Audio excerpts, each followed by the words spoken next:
So here's the deal. I had a busy weekend. I didn't have enough time to film an actual proper vlog, and so I decided that I was going to do a countdown to my top 5 favorite Jean-Luc Godard films, and in lieu of a typical vlog. And I provided this commentary. The video came out to be about 30 minutes long. I was really excited to share it with you, and I uploaded it last night after a full day of just Wi-Fi issues, and but I uploaded it yesterday, and YouTube blocked the video worldwide. They penalized my account, and now I'm in probation. Apparently one of the clips I included from one of the Godard films, even though it's completely out of print, I found a clip, I included it in the video, but a copyright claim was filed. That's how I ended up getting blocked. I can't show you that full video. The full video is 30 minutes long, but I am going to show you bits and parts of it because there's too many good moments that I was really excited about that I have to share them in some capacity. So they'll slightly be out of context, but you'll get the idea. Just let's play the tape.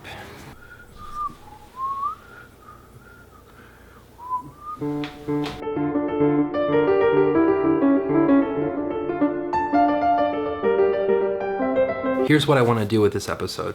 Over the last couple weeks, I tweeted a couple tweets regarding the French New Wave, Jean-Luc Godard, and some of Jean-Luc Godard's quotes from some of his films, and they got no attention. They got no impressions.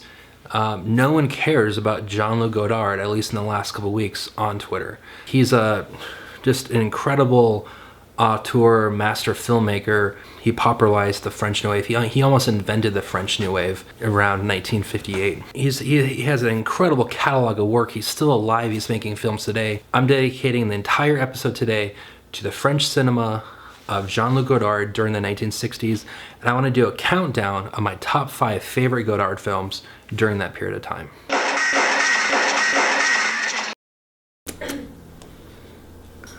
That's nice.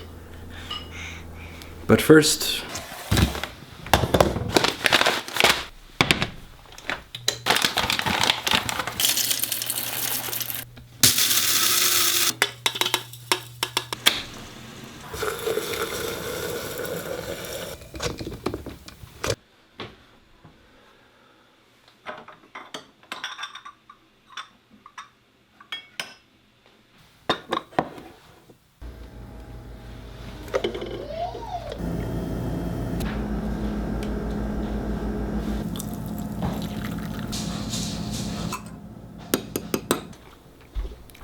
all right, now we can begin.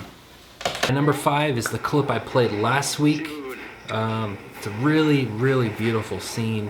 Anna Karina's character, she plays this prostitute, but she's in this cafe, and she has a really random and an impromptu conversation with this gentleman who's sitting next to her in the cafe. And they have this little moment. The whole scene is about 15 minutes long. I'm only gonna play you the first 3 or so minutes of it. Again, if you watched last week's episode, I'm gonna show you the same clip.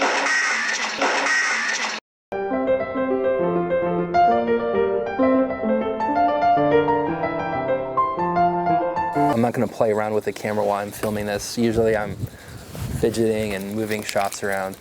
I'm just going to sit here, smoke 2 cigarettes, and just let Godard take over. I picked up this used book, Godard on Godard. Look what's in it.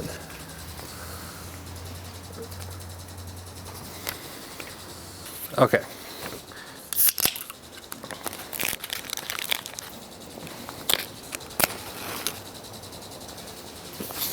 But that's cinema.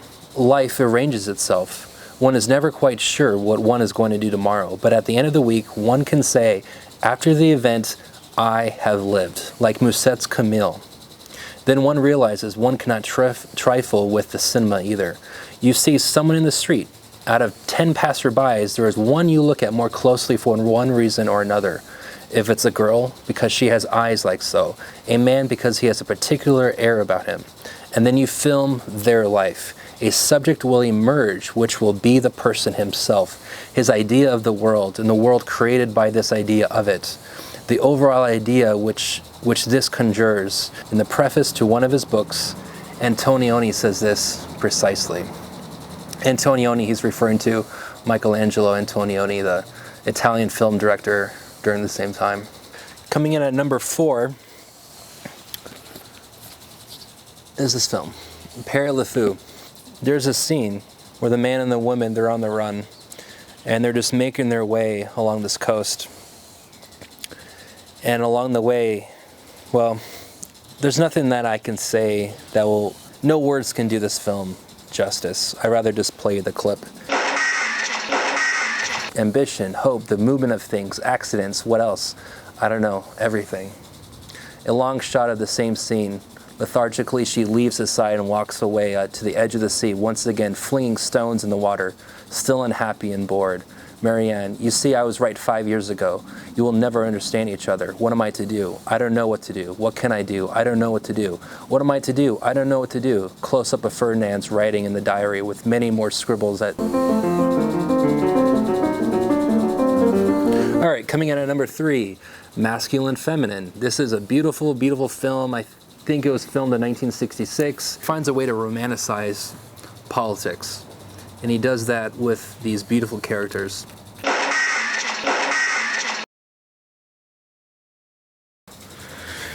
Coming in at number 2. Remember that film? Oh God, it was probably around 2012, starring Ryan Gosling and is it Michelle Williams? Michelle Williams, I think. Blue Valentine or My Blue Valentine. Really beautiful, brilliant, heartbreaking film. But it borrowed a lot from this next Godard film I'm about to show you.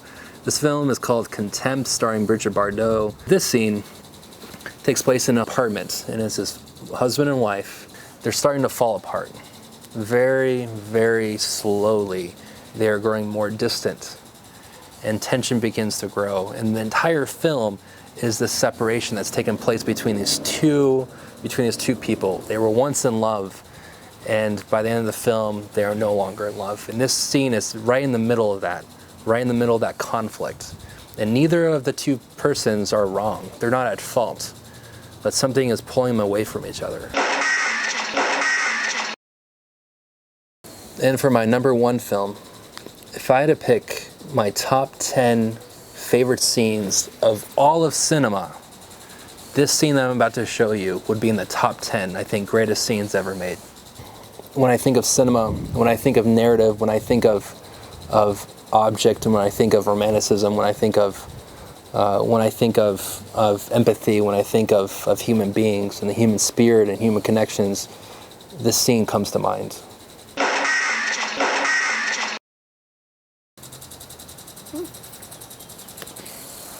I hope you enjoy this episode.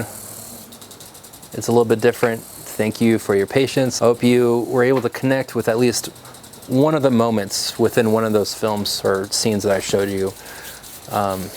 If you are interested in that, you might be interested in the whole French New Wave film movement. Check out other directors at that time. Please subscribe. I appreciate any comments. If you like this, share it. If you want to reach out to me to further this dialogue, message me on Twitter. That's where I'm found these days. Follow me on Twitter. And I look forward to the next episode, which I think mostly will be behind the scenes of the short film that I'm filming now.